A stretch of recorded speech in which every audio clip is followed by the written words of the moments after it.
The world of business is changing rapidly and in crazy ways. So we know that the boomers are retiring. We know that we have Generation Z and Generation Y, the millennials, coming into positions of leadership in the future. And one thing that we know for sure is that we also need to build companies in a whole different way in the future.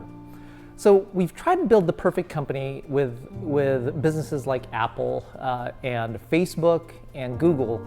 And one thing that we're learning today with the layoffs that are happening and people even leaving willingly on their own is that these companies aren't built perfect. So for the businesses that we need in the future, they'll need to be much better than what we have today. And over the next few videos, we'll be talking about what that looks like. What does it mean to build a better company? What does it mean to build a better business? In order to do that, we're going to need a whole different level of leadership. And what could that look like? And there's something we need to talk about first, though, is when it comes to leaders, they're created, they're educated. I don't believe that they're born. I believe that everybody has a seat to leadership, and it's a muscle that we all have. It's just that some of us are trained to develop it and others aren't. And there's something in our language today about how we create leaders. And it's this idea of employee or entrepreneur. And so a lot of people who might go to college or might graduate with an MBA or a business degree might be coming up educating themselves as potential leaders for businesses, as employees. And on the other side of things, there's a lot of language in our environment today about entrepreneurship. And a lot of that language is really centered around this idea of your workplace is miserable, it is miserable to work for anyone else, go and create your own thing, go and build your own business and be an entrepreneur. And that's a very useful idea, and it's a great idea. And I think it's born a lot of creative businesses and things that we need in the world today. But when it comes to educating leaders and the leaders that we need for tomorrow, it's really an incomplete picture. And I wanted to start with a story about when I first started my business. I went from working as a management professional and an engineer. And in my first business, I went and started my own consulting firm and consulting practice. And I did consulting in a specialized area of healthcare and technology. And as an analyst, as a project manager, as a team lead, sometimes as a people manager, I learned something interesting that when I went into these clients' businesses and their companies as an entrepreneur, as somebody who was consulting for them and contracting for them, I was playing the same exact roles as their employees played.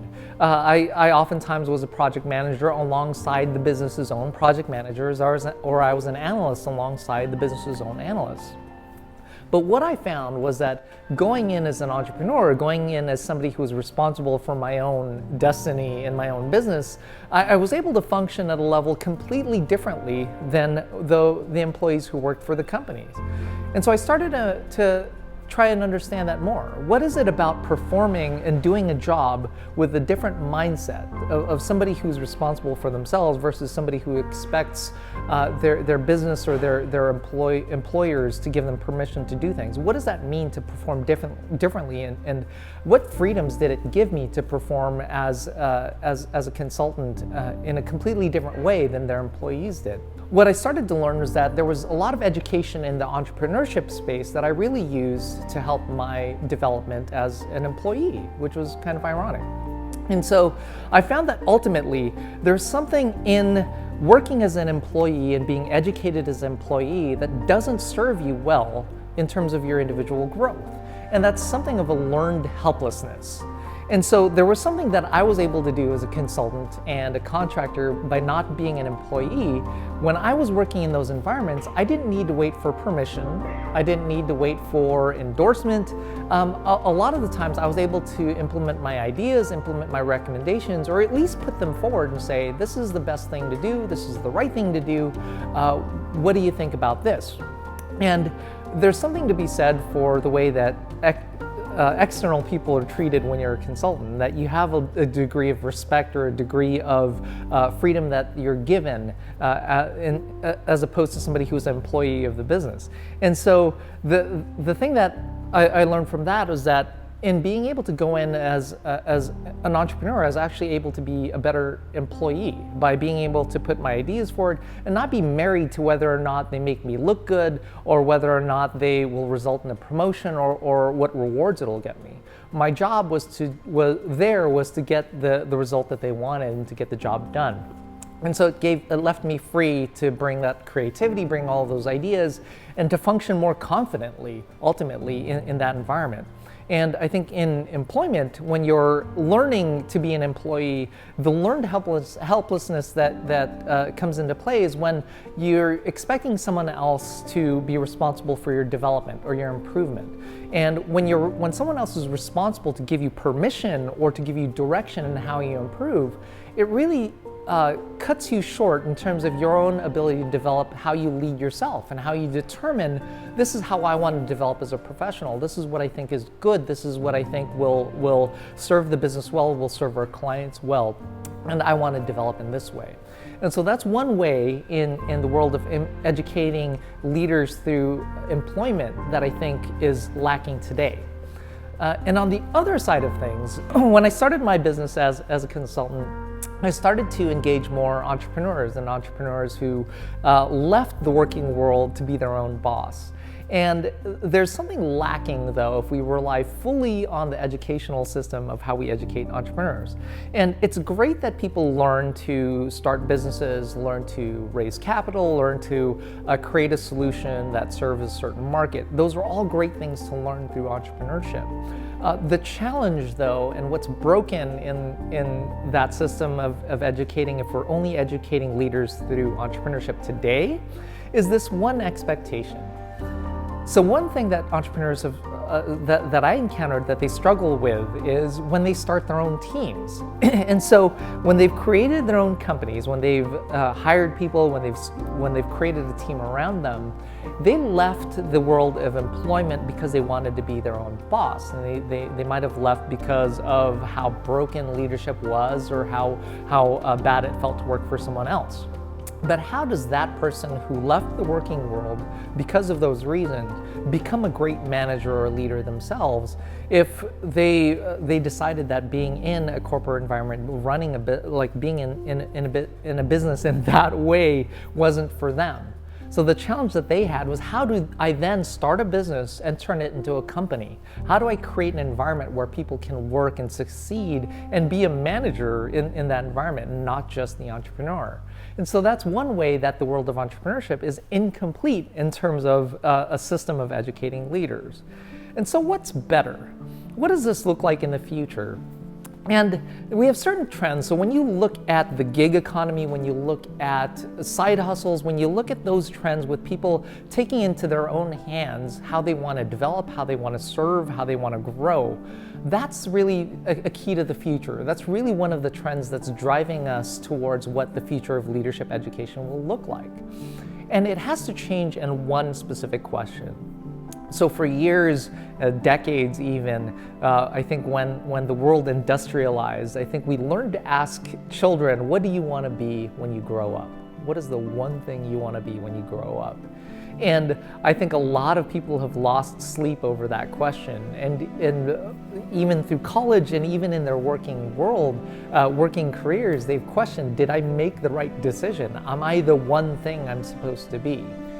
And the thing is that when it comes to educating leaders, David Epstein wrote this book called Range, that there are two models of development when it comes to expertise. Now, one of them is what he calls the Tiger Woods development model, where someone specializes and spends their 10,000 hours on their one specialty early on in life, and they become the best at that one thing. And a lot of people know about that model of developing expertise and becoming the best in your field in that way. What David Epstein, though, in his book Range talks about is there's a whole different model of development that other people that have become experts, have become highly respected in their fields, have gone a completely different way, that they didn't specialize early and that they actually tried out a range of things to do. So Roger Federer, famous and very prolific tennis player, his development started out in life much differently than others in his sport, in that He started out in trying out different sports. He was not dedicated to tennis at first, and actually had tried multiple sports in his upbringing. And it was later on in life, when he decided to specialize on tennis, that he developed further expertise there and became a professional. And so his expertise took a completely different route than the Tiger Woods route. And so when you think about that and apply that to how we educate and develop leadership today, what are those opportunities that we have to experience different things as leaders? And so a key to this that we will need for the future of business and the future of the working world is, how do we enable leaders to experience growth in that way, where you're trying different things? And this is a huge challenge, that if somebody's dedicated themselves to being an engineer, a manager, a project manager, what does that mean for your development? Does that mean you abandon that one track? No, it means that we're moving into a world where the resources, education, and opportunities to try different things are open to more people. And so businesses will need to be able to function without the 100% dedication of someone's time and attention, and be able to enable their leaders and managers to grow in different ways by experiencing things outside of their business. And so what does that mean for students? What does that mean for people who are students today and learning to be leaders in the future? Well, it means that approaching your education and approaching school, the way that you develop yourself, in a whole different way than just expecting that someone will employ you and you will look to someone else for permission and guidance on how you develop. How do you approach your education as your own enterprise? And so there's a whole different way to consider that. And that if you consider that the skills, the education that you're amassing as a student, how does that enable you to bring value to someone? And consider that your employers in the future aren't just people, your job or your company or your bosses, but they're your clients. So that's a completely different way of approaching education in terms of college and high school, is that you're developing skills that you will market, bring to the market of employment, and your clients are your employers in the future. And so that's one way to approach education differently today, if you're a student thinking about being a leader for tomorrow. What about on the other side of things? If you are in business as a middle leader or middle manager today and working in a specific role, questioning your growth path, your career ladder, what does that mean for you? So instead of thinking about entrepreneurship as just a way to get out of a situation, and instead of thinking of entrepreneurship as I'm just going to go and do my own thing, how do you approach entrepreneurship in terms of, how do I understand the role that I'm in today and play it as an entrepreneur? What does my role today mean for the functioning of this business? How do you put yourself in the mindset of the person who owns the company, who runs the company that you work for? And developing in that way, experiencing entrepreneurship in that way, and educating yourself in how to develop more than being just the middle leader in the company. So let's talk about education for entrepreneurs.